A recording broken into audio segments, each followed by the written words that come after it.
ఒక 10 minutes beat చేసుకున్నాం కదా, ఇలా బీట్ చేసుకుని పెట్టుకున్నాం కదండి. ఇప్పుడు దీంట్లో ఇనో వేసుకోవాలండి, ఎందుకంటే మనకి సాఫ్ట్గా రావటం కోసం. ఓకే, ఇది ఒక ప్యాకెట్ ఇనో వేసేసుకోవాలి. ఇది మనం వేసుకుంటే కనుక బాగా ఉబ్బినట్టు అవుతాయి అనమాట ఈ డోక్లాలు. ఇనో మనం ఇనో బదులు ఇంకేమన్నా వేసుకోవచ్చు? లేదండి, ఇనోనే వేయాలి. ఓకే, ఇనో వేసిన వెంటనే మనం పెట్టడం స్టార్ట్ చేసేసుకోవాలండి. వేరే బౌల్లో షిఫ్ట్ చేసుకుని ఎక్కువసేపు ఉన్నట్టే కదా గట్టిగా అయిపోతుంది. చూసారా, మనకి ఇలా నొరగొస్తుంది. ఒకసారి కలిపేసుకుని బేకింగ్ సోడా కూడా వేయచ్చు? బేకింగ్ సోడా దీంట్లో అయితే వేయరండి, ఇది ఇన్నోనే వేస్తారు.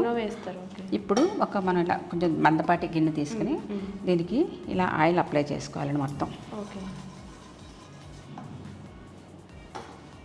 విధంగా కొంచెం మనం అంటే దీనికి పట్టుకోకుండా, పిండి అంటుకోకుండా మనం కేక్ లాగా కేక్ ట్రే కూడా యూజ్ చేసుకోవచ్చు. మన ఇష్టం, మన ఇంట్లో ఉన్న గిన్నె ఉంది కదా, నేను పెట్టేసాను, లేదా కేక్ ట్రే కూడా పెట్టుకోవచ్చు, ఎలా అయినా పర్లేదు.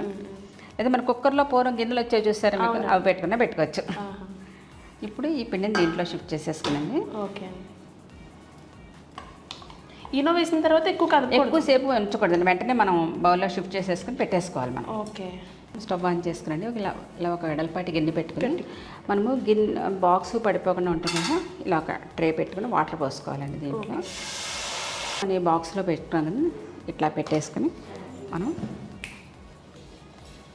ఇలా పెట్టేసిన ఒక 15 మినిట్స్కి మనకి ఇది రెడీ అయిపోతుంది. తర్వాత దీన్ని మనం పీసెస్ కట్ చేసుకుని మళ్ళీ పోపు వేసుకోవాలి.